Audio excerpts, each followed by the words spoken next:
اعوذ باللہ من الشیطان الرجیم بسم اللہ الرحمن الرحیم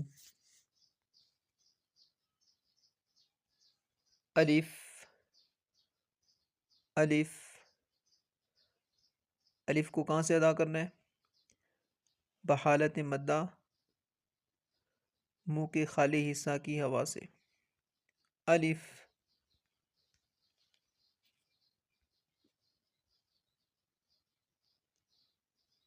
با با با با کو کہاں سے ادا کرنا ہے؟ دونوں ہونٹوں کی اندرونی طریقے ملنے سے۔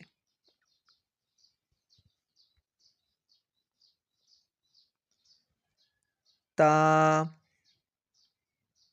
تا تا کو کہاں سے ادا کرنا ہے؟ زبان کی نوک جب اوپر کے اگلے دو دانتوں کی جڑ کی طرف والے آدھے حصہ سے لگے۔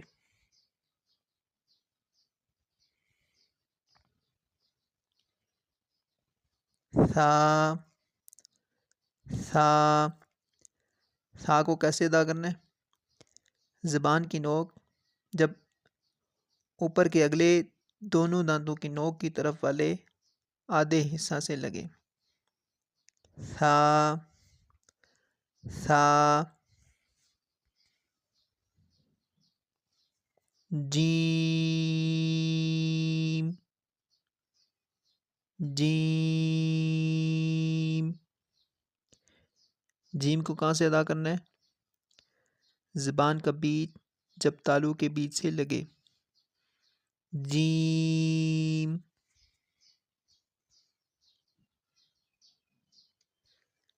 ہا ہا ہا ہا کو ادا کرنا ہے حلق کے بیچ سے۔ ہا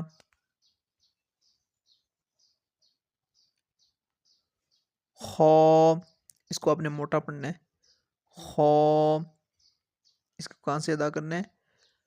حلق کے شروع سے جو منہ کی طرف ہے، حلق کے شروع سے جو منہ کی طرف ہے۔ خو خو